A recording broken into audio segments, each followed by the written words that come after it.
Hello, this is the Super Sixers, and this is our Fingerpuppet Management Final Presentation. The team currently consists of myself, Quintin Tingwall, Austin Jones, Alex Walters, Ronelle John, and Evan Starkey. So what is this show about? It's about Jacob, who is a Back to the Future fan, who created something that he was inspired to do out of the show from Back to the Future. It's called the hoverboard, and what he uses is to charge a phone. It took him a lot of time to do it, and there's some situations that become problems to him that kind of was what the focus is on the show. And what he really has to deal with is a various team of individuals that are motivated to bring something truly innovative and new to the world. The target audience for this will be small business owners, startup companies, Back to the Future fans, and just science fiction fans in general. The location is going to be Tampa, Florida, and the lead character will be Jacob. So for the plot, we have to deal with a lot of problems that arise in a starting up company, or something new in particular. The hoverboard starts overheating right off the bat, which is fixed, but they got to do some contingencies around that to keep the company going. There's also some internal conflict within the group members of this company, and that has to be resolved as well. All with the underlying tone that they need enough money to keep the company going. Some of the concepts that are generally used abroad are managerial ethics, group collaboration, resource allocation, identifying problems, and most importantly, implementing decisions, with it also being ethical. Growing up, Jacob has had a passion in life to create and or recreate things he saw on TV and movies. Jacob is a very smart and confident leader, and he goes after what he wants in life. He is a charismatic leader with an affiliation for ethical decision making. He has legitimate power in the company due to it being his creation, but he doesn't let it go to his head. He is honest, driven, and has a noticeable level of self-confidence. He is also very effective in making non-programmed decisions, such as making the hover to charge your phone. Kyle is a friend of Jacob who idolizes entrepreneurs like Bill Gates, Steve Jobs, and Jay-Z. He becomes the logistic manager and also ends up being a significant shareholder of the company. He convinces his father, Percy, an alleged cartel boss, to front him $1 million for investment in the Hoover. This money is used to reduce debt, purchase equipment, storage facilities, and contribute to advertising and marketing costs. Percy expects a serious return on his investment. He invests in Hoover because he believes the company offers exclusive product and has a strategic vision to have Hoover in every home. He is torn over his belief as an anticipator or a defender when it comes to the company's social responsibility. Lucy is outgoing, friendly, courteous, and hardworking. She graduated from the top of her class in high school and went on to Harvard. She was part of a team that was responsible for the creation of the iPhone and iPod. Now she works as Hoover's team consultant and helps the team produce a competitive advantage thanks to the human capital she gained from working at Apple by fixing bugs in the product along the way. She takes on the roles of being a disseminator and a liaison.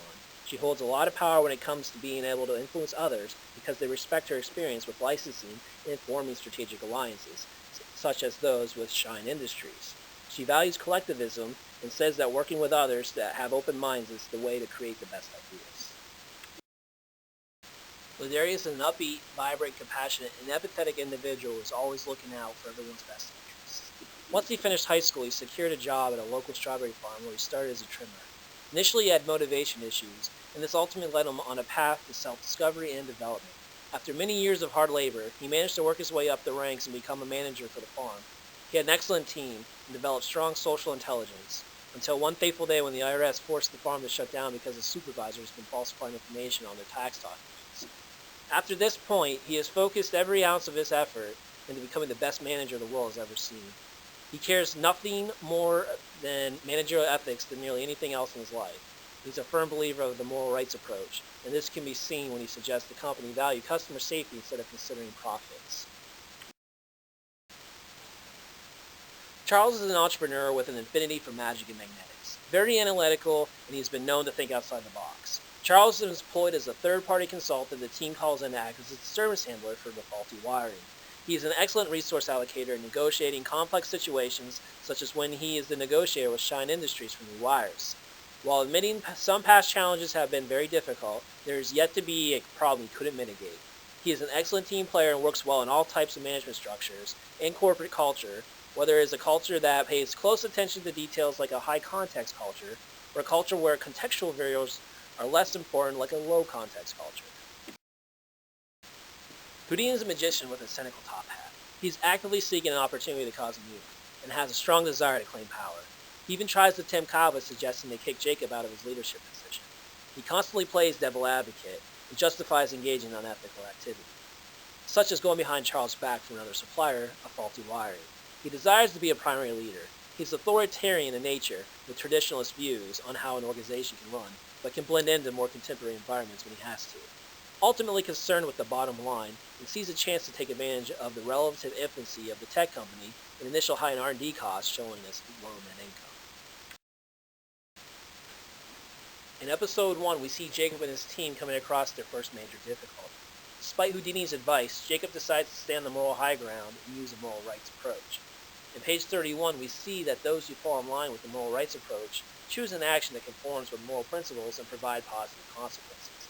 Jacob decides to do this when he has Lucy develop a team to fix the heating issue instead of doing a cheaper analysis to compare recalls to lawsuits. Because of this, Hoover begins to exceed initial budget but fixes the issue. We also see the effectiveness of a cross-functional team when Lucy uses such a team to fix the overheating issue. She uses an external assembler who just happened to be a physics major in college. On page 346, it is seen that a cross-functional team member will want to participate if they have relevant content knowledge, which this unknown assembler happened to have.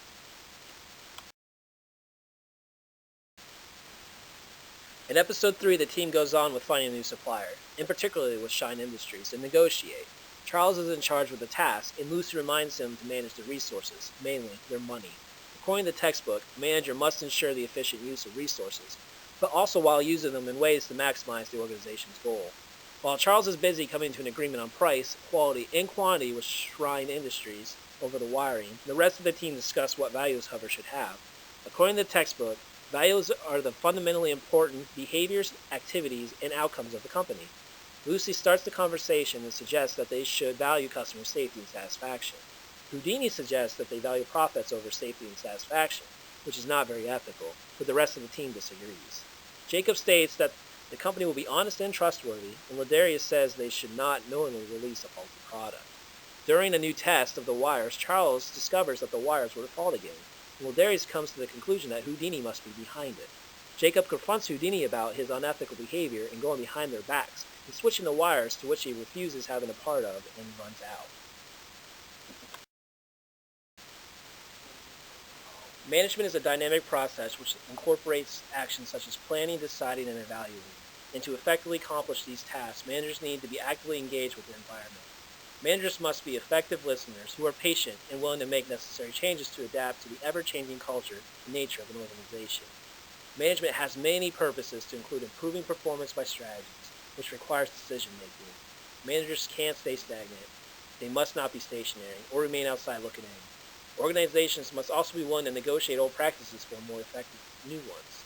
Finally, for managers to gain an accurate understanding of motivations, values, attitudes, and behaviors within any organization, we observed how management uses collaboration and cognitive complexity to evaluate human capital, track progress, measure production, and predict results. Some recommendations from this group are just that communication is very important. You need to start a group chat because odds are that not all of your group members are going to be from the same school, and face-to-face meetings will be a challenge with conflicting schedules. Make sure you read the notations given by the professor or the TA to help further your project down the road. It makes it for smoother sailing. Definitely set time aside to have Skype or Google Hangout meeting at least once a week to go over the game plan for the upcoming assignment. Be sure that everyone is on the same page to avoid confusion and to prevent possible reworking on a draft that could have been prevented. Have fun with it. Your idea does not have to exist in the real world. It just has to be kind of a real world situation. The possibilities are endless when it comes to this group collaboration. And have some good back and forth idea in terms of a brainstorming session or collaboration.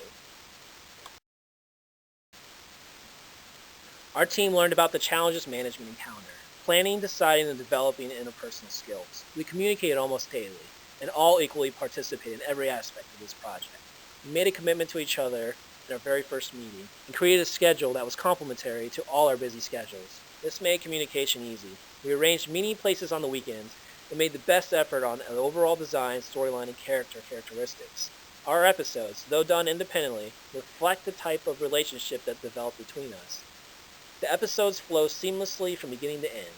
The entire project and class requirements took up a significant amount of effort from all of us, and the team, but regardless of personal schedule conflicts, we always communicated ahead of time, and we were able to rely on one another.